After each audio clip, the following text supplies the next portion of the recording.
Hello students, you are welcome to the digital learning platform of EduSat Odisha. In the previous classes, we discussed about the genetic material, the structure of a gene, and very recently replication of a DNA, the mechanism by which DNA replicates. Towards 1958, Crick proposed central dogma of molecular genetics. Central dogma, what does it mean? It is a central phenomenon, it is a concept which explains the flow of genetic information from cell to cell by means of replication. Okay. Today, we will be discussing central dogma of molecular genetics, transcription, and the role of RNAs in protein synthesis. So, let us come to the central dogma which was proposed by Crick in 1958. That concept explains how information flows from DNA to DNA by means of replication. Okay. So, that is generation to generation information flow by means of replication, but how information flows from DNA to protein, that is within a cell. DNA gives rise to RNA, RNA gives rise to protein. So, the process of information flow from DNA to RNA is your transcription, from mRNA to protein, that is your translation. The two processes, transcription and translation, explains how information flows from DNA to protein. So, this is the unidirectional flow of information from DNA to protein, and DNA to DNA by means of replication was explained by Francis Crick, but subsequently with advancement of technology, these retroviruses were discovered. They have single stranded RNA as genetic material and a unique enzyme called reverse transcriptase, that is an RNA dependent DNA polymerase, which use RNA as template and synthesizes DNA. Okay. So, this was for the first time the enzyme was discovered which reverses the transcription, that is why the name was reverse transcriptase. So, with the discovery of this reverse transcriptase in retroviruses, the central dogma was reorganized, and you can see here the solid arrows shows the original central dogma proposed by Crick, but subsequently the dotted arrow explains that how RNA give rise to double stranded DNA. So, this is the present form of central dogma. So, this Howard Temin and David Baltimore, their discovery of reverse transcriptase gave a new form to the central dogma, but subsequently reverse transcriptase became a tool in genetic engineering for synthesis of complementary DNA. We will see later. So, now prior going to the process of transcription, let me tell you why it is so called. Some fundamentals must be understood before going to the process of transcription.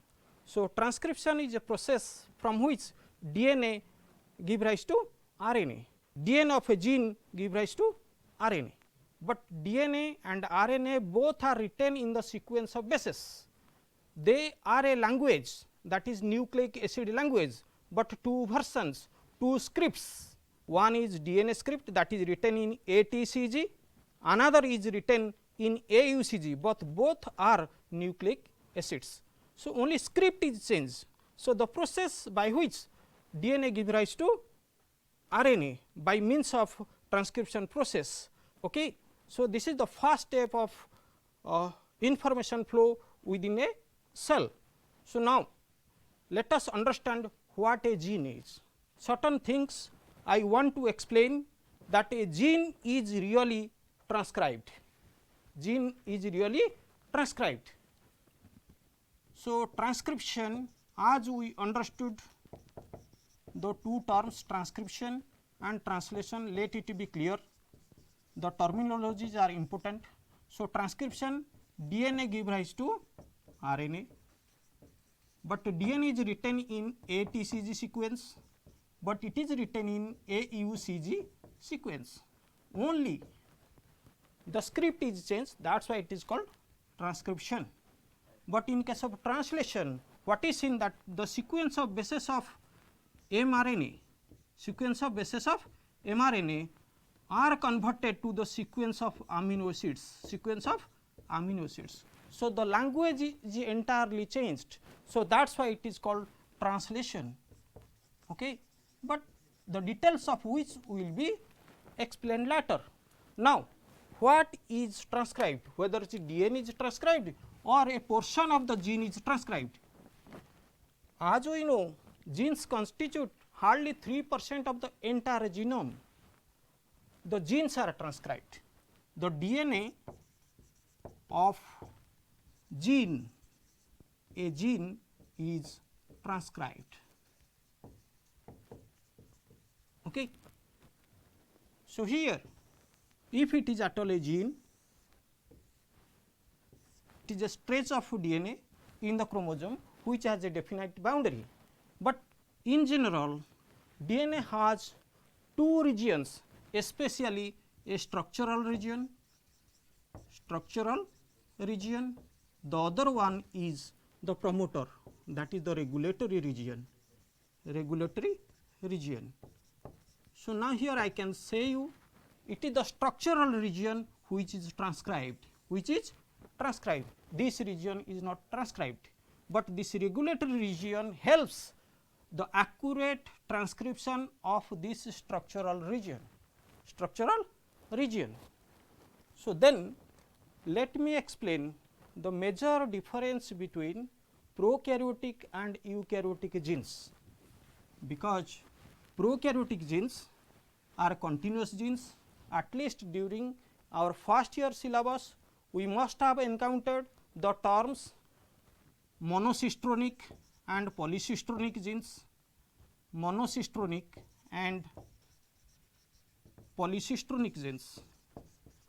So, prokaryotic genes are polycistronic, but this is the case of eukaryotic gene.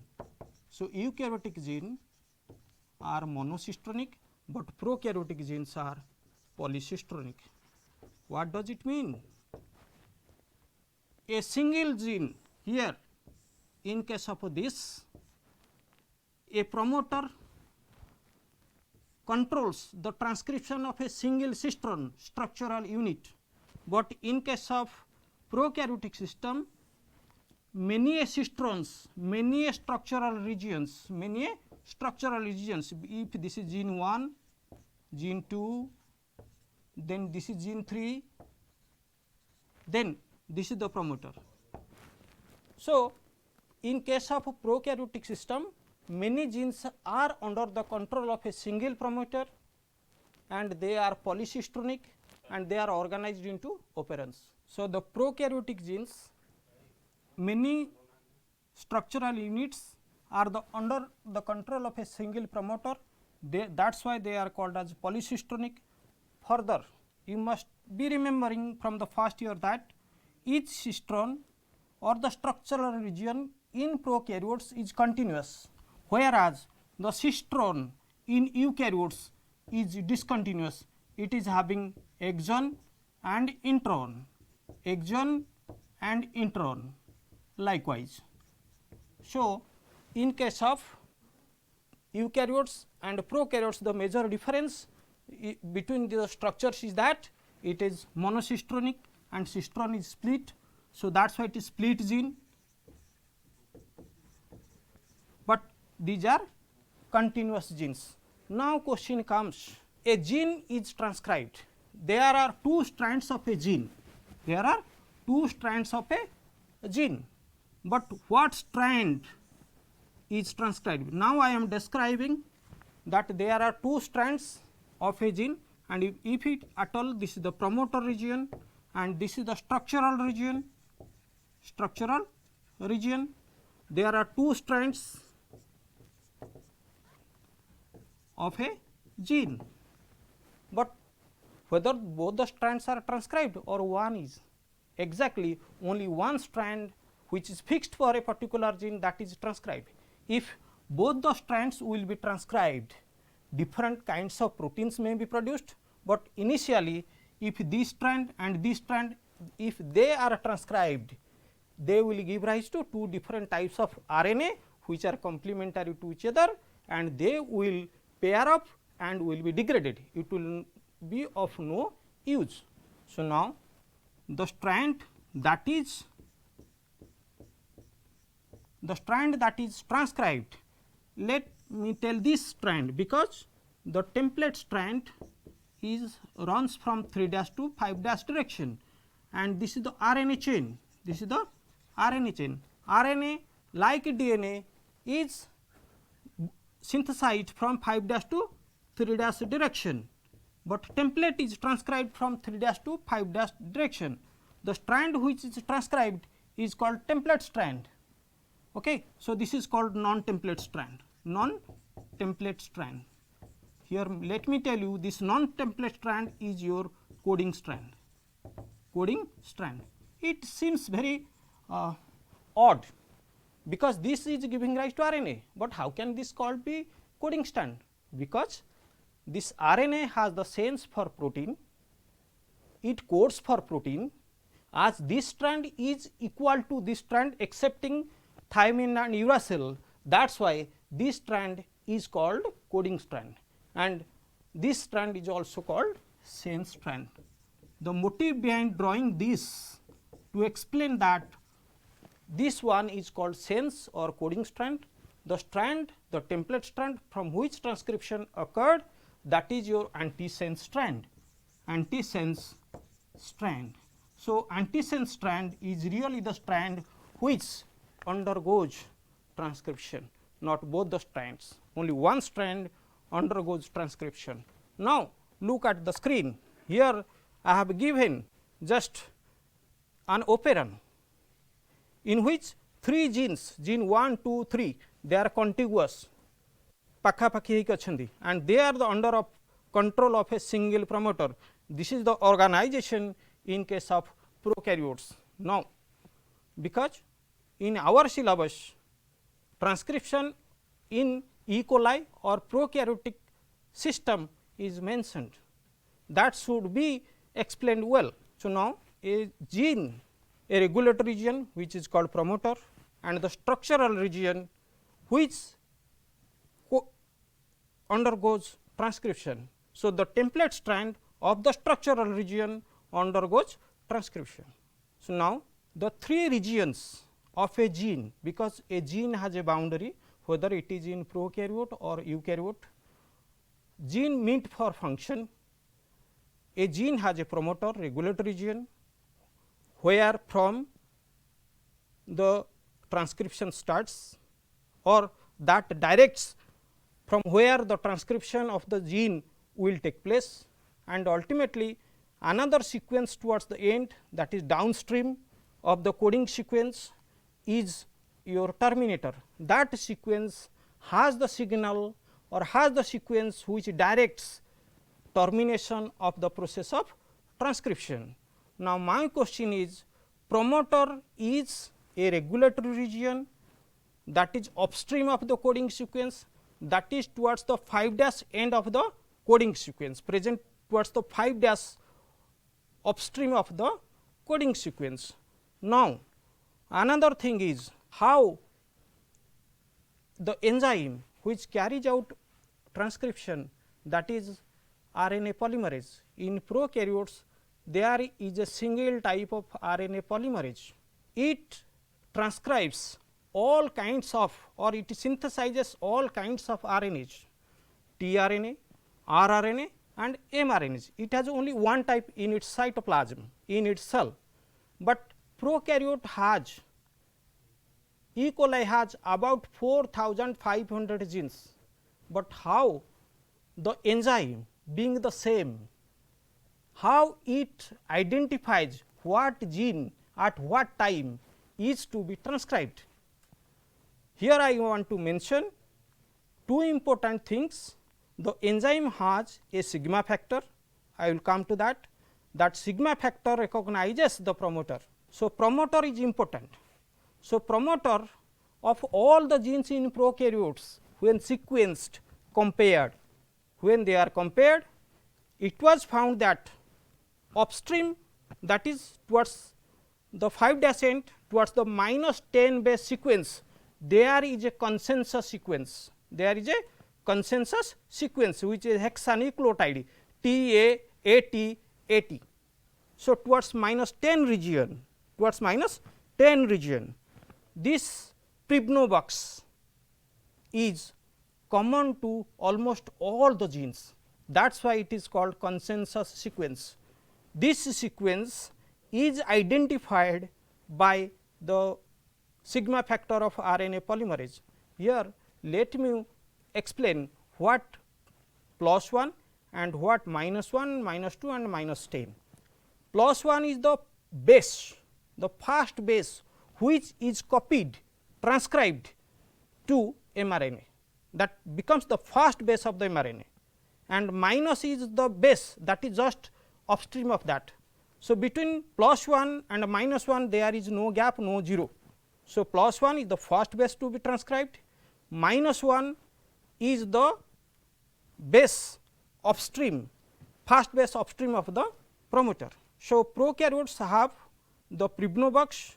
Similarly, eukaryotes towards -25 region they have a Tata box called Hogness box. So, promoters are essential for transcription process.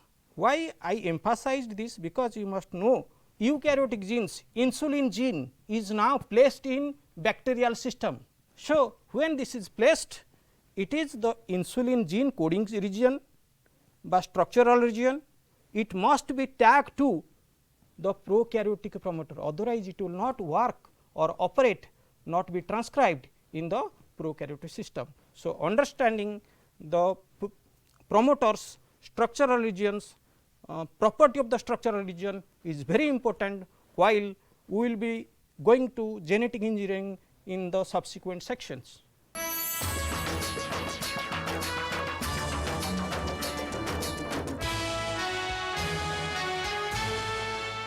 We will be discussing transcription in Escherichia coli, a typical prokaryotic cell.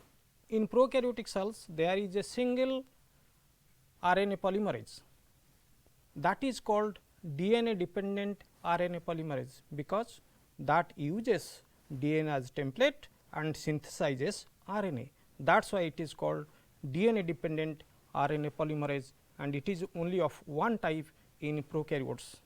So, let us have a look, because on this, on the structure of this E. coli RNA polymerase, because it is very important in the process of transcription. So, this consists of 5 different polypeptides of 4 kinds: alpha 2 molecules, beta, beta dash and sigma. The first 4 constitute the core enzyme and the association of the sigma factor, because sigma factor is dissociable from that. Okay. So, the core enzyme, when the sigma factor associate with that, that becomes the hollow enzyme. So, the function of the hollow enzyme is it recognizes the promoter. In experiment, it is seen that when only the core enzyme is given to the DNA template and RNA of different segments or different lengths are formed, but when the hollow enzyme, that means core plus the sigma factor in toto given to the template or to the gene, it yielded a different RNA, which is very accurate one or desired one. That means, core enzyme alone cannot initiate the RNA chain in a definite point. So, for the accuracy from where the transcription would begin, it is the function of the hollow enzyme. So, the hollow enzyme is responsible for recognition, binding to the promoter and unwinding of the 2 DNA strands, because the DNA in double helical form cannot be copied. When it is unwound, when the two strands are separated, the bases are exposed, one of the two strand, that is the template strand, which is antisense DNA strand, that acts as template. So, the template is read from 3' to 5' direction, transcribed from 3' to 5' direction. Another major difference of the RNA polymerase from that of DNA polymerase is that it initiates the chain de novo. It does not need any primer as the DNA polymerase 3 was doing. So, now the another important feature of prokaryotic transcription is that the building blocks are ribonucleoside triphosphates. They are ATP, UTP, CTP and GTP. So, these precursors, they come to the site of the enzyme as triphosphates, but what remains in the RNA chain, that is the monophosphate form. What is hydrolyzed, what is cleaved? Now, that is the pyrophosphate. That pyrophosphate, that means PPI, is the source of energy. The phosphate-phosphate bond, when it is hydrolyzed, that provides the driving force for the polymerization process. So, the nucleoside triphosphates, they are working as the building blocks side by side. They are also the source of energy for the reaction process. Okay. DNA is transcribed in 3' to 5' direction, but RNA grows from 5' to 3' direction. Now, the process systematically can be studied like this. The process of transcription can be studied under the headings, that is the binding of RNA polymerase to the promoter of the template, then initiation of the chain, elongation and chain termination. So, initiation is brought about when the RNA polymerase binds to that. I have explained well how the hollow enzyme binds to the consensus sequence of a promoter in gene. So, now you look at this diagram, the sigma factor and the core enzyme, total the hollow enzyme that binds to the -10 base to -35 base sequence. So, that these are the consensus sequences among different genes. Okay. So, that helps in the binding of the core enzyme, hollow enzyme to the promoter. Once recognition, unwinding and initiation is over, then the sigma factor dissociates, because that sigma factor is loosely bound to the core enzyme. So, now in step A you see how that associates, then initiation takes place from the +1 site, then the sigma factor goes away and then elongation starts.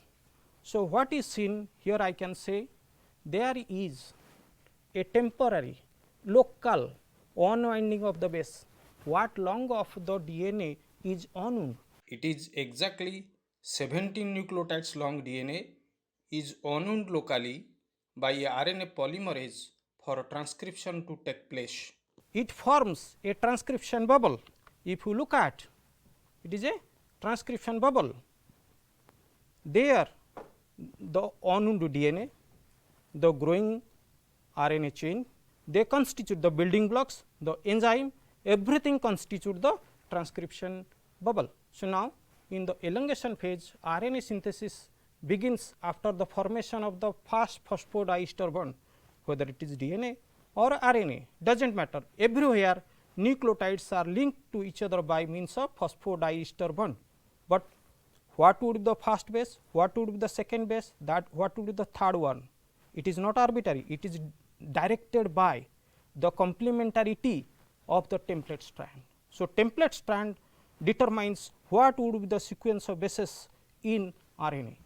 So, an important change in the elongation phase is the dissociation of the sigma factor. Then the transcription bubble, as I have already discussed, it moves downward. Why downward? Because in the upstream there is promoter, in the downstream it is a coding sequence. It goes towards by way of a polymerization. The transcription bubble gradually moves towards the transcription termination sequence by addition of nucleotides. If you compare DNA replication with transcription, 800 nucleotides are added per second in DNA replication, whereas in transcription, the RNA chain elongation takes place about by addition of 50 nucleotides per second. So, as the DNA bubble moves, the DNA unwinds ahead because it has to open up the strand, make available the template, but on the behind it must rewind.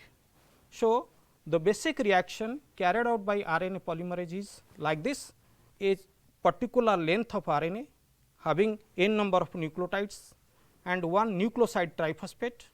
In each time, in each reaction, there is addition of one nucleotide, and this addition is made possible, or bond formation is made possible by means of a phosphodiester bond. So, this is a sequential growth of the RNA chain. Hope you have understood this well up to this. In continuation to the transcription process, let us look at the elongation phase, and especially discussion must be made of the transcription bubble. As bubble, we know a locally unwound 2 strands of DNA, and where you will find the entire region, the transcription bubble comprises of the locally unwound DNA, the nascent RNA chain and the nucleotides, all constitutes the transcription bubble. It is almost 17 nucleotides long, 17 nucleotides long. So, when this elongation process goes on, it continues, but where it is to end? The gene has the signal for that, that is the termination sequence. As promoter gives the signal where to start, termination is the sequence, it gives the signal where to end transcription. So, it is there in the gene. So, therefore, I told you gene has a boundary, beginning and end and different regions, 2 regulatory regions, promoter and terminator, and the coding sequence. So, now when the termination reaches, how termination is brought about? In the gene itself, the transcription termination sequence consists of a GC rich region, GC, GC, GC. Likewise, similarly, in RNA it would be CG, CG, CG, followed by U, U, U in RNA. So, what would be there?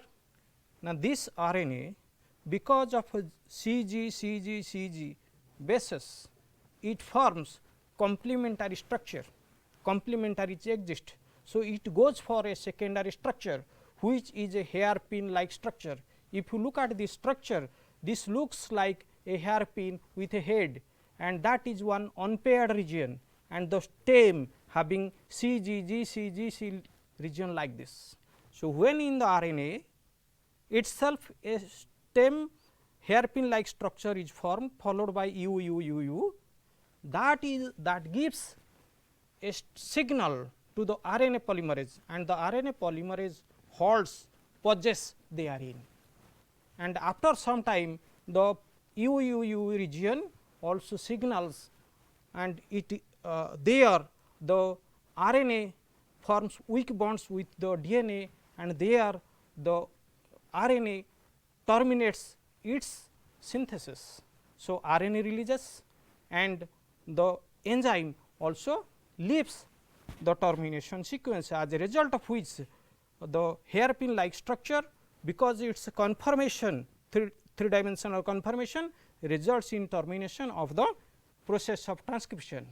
But in other cases, another factor called Rho dependent termination, another protein is also involved in certain other cases, that I am not going to discuss, but Rho protein is also involved in transcription termination. But when we are going to write these things in examination as a long question, a diagram, a running diagram must be there. So, you look at the 3 different steps: initiation, elongation and termination. Sequentially they are given. So, I think what I taught you earlier in different phases this can be summarized here. RNA polymerase binds to the hollow enzyme binds to the promoter, then once the transcription begun, the sigma factor dissociates, core enzyme catalyzes the chain, and when termination sequence is reached, then termination occurs. So, by this transcription in in prokaryotes came to an end. Hope by this process the RNA is released. Now, let us look at this diagram. So, it is transcription and translation in prokaryotes and eukaryotes. What I want to impress you? Transcription prokaryotes is a single compartment and eukaryotes are a multi compartment cell. Compartment of compartments is your eukaryotic cell. So, transcription and translation in prokaryotes takes place in the same compartment. As you can observe, while transcription is going on in prokaryotes and the 5' end of mRNA is available, there the ribosomes attach. Ribosomes begin translation.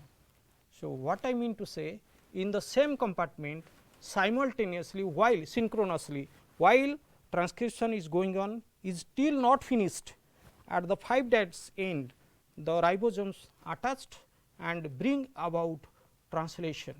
So, this is called simultaneous or coupled transcription and translation in prokaryotes, but in eukaryotes it is quite different. All the transcription processes, all types of RNA are synthesized in the nucleus, because the genes, the DNA is housed in a compartment that is nucleus, but we know ribosomes, they are available in the cytoplasm for protein synthesis. So, the protein synthesis compartment is cytoplasm, but RNA synthesis compartment is your nucleus. In terms of space, in terms of time, transcription and translation are separated in eukaryotes. That is why it is called spatially in terms of space, temporally in terms of time. Processes like transcription and translation are taking place in eukaryotes. So, as it takes long time between transcription and translation, there are many regulatory steps in eukaryotes as compared to prokaryotes. Now, we learned a lot about, or we discussed a lot about transcription in prokaryotes, but what about eukaryotic transcription? In eukaryotes, transcription and translation are separated in terms of time, that is temporal separation, in terms of space. So, that is called spatial separation.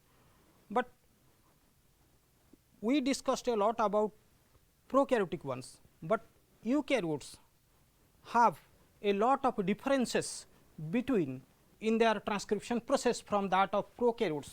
Here I will explain first the structure of eukaryotic gene. We know eukaryotic genes are split gene. Here simply I want to write, this is the promoter and this is the coding sequence. This is the coding sequence CS. The coding sequence has exons and introns. Here I will write exon 1, this is intron 1, this is exon 2, this is intron 2 and this is exon 3. So, these exons and introns, what does it mean? Exon means, it must be well understood, exon expressing region. So, these exons are the regions or the sequences exon.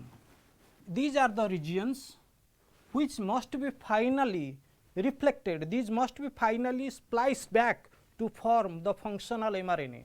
So, these exons have the information for messenger RNA and subsequently proteins, but what the introns are? Introns, where the term comes introns. So, these are intervening regions, intervening regions. So, from these two terms, these int are introns. So, introns intervene the continuity of the coding sequence. So, that is why they are called as introns.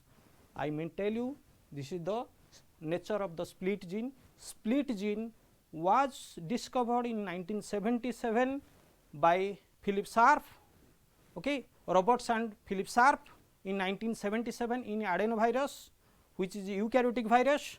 So, that led to the discovery of split gene of eukaryotes. So, now question arises, when this RNA is transcribed, DNA is transcribed to form RNA. Okay.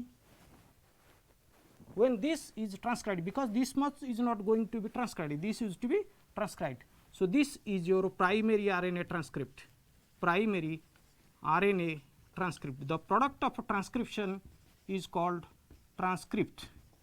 So, here like DNA, it has also introns, So, these introns must be removed, Okay.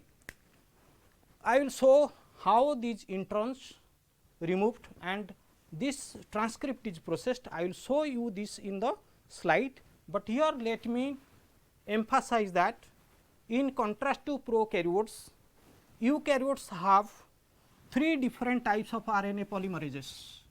They are RNA polymerase 1, RNA pol 1, in short polymerase 2, polymerase 3, but prokaryotes have only one type. So, RNA polymerase 1 give rise to rRNAs, this give rise to mRNAs, which give rise to proteins, and this give rise to tRNAs. So, I have remembered in my life like this 1, 2, 3 RMT. So, ribosomal RNAs, this is 28S rRNA, okay, 18S rRNA and 5.8S rRNA. All RNAs, mRNAs are synthesized by this, and tRNAs and 5S RNA by this. So, there are 3 different types of RNA polymerases to synthesize different types of RNAs in eukaryotic cell. So, now these can be distinguished or this could be discovered because of one poisonous mushroom, one toxin, Amanita phalloides, which is generally called death cap mushroom. It has one active component called alpha amanitin. Its application led to the differentiation or distinguish the 3 different kinds of RNA polymerases. This is insensitive to the alpha amanitin. Polymerase 2 is fully sensitive and polymerase 3 is partially sensitive. So, this differential sensitivity of RNA polymerases to alpha amanitin led to the discovery of 3 different kinds of RNA polymerases. So, now I can tell you these 2 are present in the nucleoplasm. Where they are located? Nucleoplasm. But can you guess where this is? Because the little nucleus, that is nucleolus, is the site of ribosome assembly that carries the nucleolus organizing region. Therefore, this RNA polymerase is localized in the nucleolus. So, this is a nucleolus localized polymerase, but these 2 are present in the general nucleoplasm.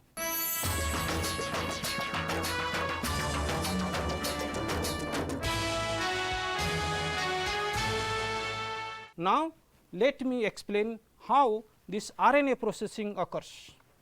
So, the immediate product of transcription is transcript. It contains both exons and introns. The processing of primary RNA transcript is very complex in eukaryotic system. As part of the eukaryotic processing, there are 3 events. One is called capping. You will see, as you see, the first end or first terminus to emerge of the RNA is 5' end. This 5' end is capped by addition of a 5-methyl guanosine group.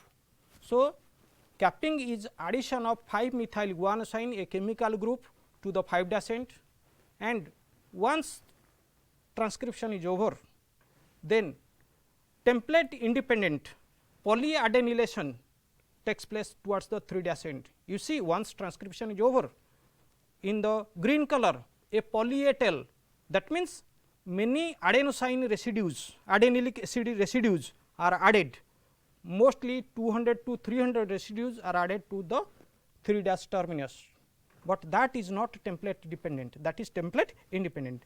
So, capping and tailing. Side by side, removal of introns takes place by looping mechanism, they are looped out and chopped, and the exon 1, exon 2, exon 3, they are joined, spliced back. So, as a result of which removal of introns and joining back of exons makes the exons continuous, as a result of which the functional mRNA, the matured mRNA is too small as compared to the primary RNA transcript. So, this difference in the length of or the size of the primary RNA transcript and the matured mRNA led to the discovery of this mechanism. Okay. So, the messenger RNA is too short in comparison to the primary RNA transcript. Here I want to mention one term called heterogeneous nuclear RNA. Heterogeneous nuclear RNA. Here we see there are 4 different RNAs of 4 different lengths. So, this population of the RNA transcripts at different stages of development constitute a population, and that population is called heterogeneous nuclear RNA. So, this is the specificity of eukaryotic transcription. Now, let us go for the details of this process. The splicing process must be very accurate. Splicing involves removal of introns and joining back of exons. If a single nucleotide of exon is retrieved, then the mRNA would be harmful. It will not give rise to a right kind of protein. So, it must be a very accurate process. So, the machinery which brings about this splicing mechanism, it is called spliceosome, and here by experiment it is seen that the RNA, primary RNA transcript is self splicing, it is catalytic in function. The RNA along with other proteins is responsible for this excision and joining. So, therefore, the spliceosome is a ribozyme. Here I can say here the RNA itself acting as an enzyme for its splicing mechanism. So, up to this eukaryotic transcription and its specificity, for example, uniqueness, I think you people have understood well. By transcription, messenger RNA is formed. Okay. So, a protein encoding gene on transcription give rise to mRNA. Similarly, the genes for rRNA, genes for tRNA are there. So, gene can give rise to tRNA, protein encoding gene can give rise to mRNA, rRNA encoding genes can be or they can give rise to, by way of transcription they give rise to rRNA. So, here once this mRNA is ready, it is a genetic RNA. What the cell be doing with this? The mRNA must be translated. Translation, the second step of unidirectional flow of genetic information from DNA to protein. The second step, that is translation. Before the understanding the process of translation, we must understand the 3 different kinds of RNA. They are the intermediary molecules, they are the workers of the cell, they help, they realize protein synthesis.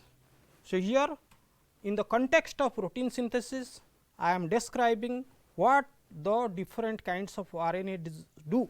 We know the three classical RNAs, one is ribosomal RNA, transfer RNA and messenger RNA. Ribosomal RNA, we see, look at this table, they by weight they constitute 80%, transfer RNA they constitute 15% and the meager amount is your messenger RNA. And the size you see, their sedimentation coefficient 23, 16, 5 and 4. Transfer RNA they have a sedimentation value of 4s, 4s, they are very small, because of their small size they are soluble in the cytoplasm, that is why they are called as soluble RNA. Okay. So, now look at the number of nucleotides in them. Ribosomal RNAs 23s has 3700 nucleotides, 16s RNA has 1700, likewise it diminishes. And most important, we know the transfer RNAs they have in average 75 nucleotides in them, okay. And all the RNAs are single stranded, DNA is double stranded, but being single stranded, do these RNAs work? No. So, here only we will discuss how they are organized in 2D or 3D, what is their native structure in the cell and what they do. Let us look at this. Let us look at this bacterial messenger RNA. This is divisible into three parts. In the center, there is the coding sequence which codes for the protein to be synthesized, and in the beginning of the coding sequence, there is a start codon that signals protein synthesis to be start with, and at the end of the coding sequence, there is a stop codon and that signals that protein synthesis would be stopped here. And in the upstream of the coding sequence, there is a 5' untranslated region. As the name suggests, it is not translated, rather it has a ribosome binding site.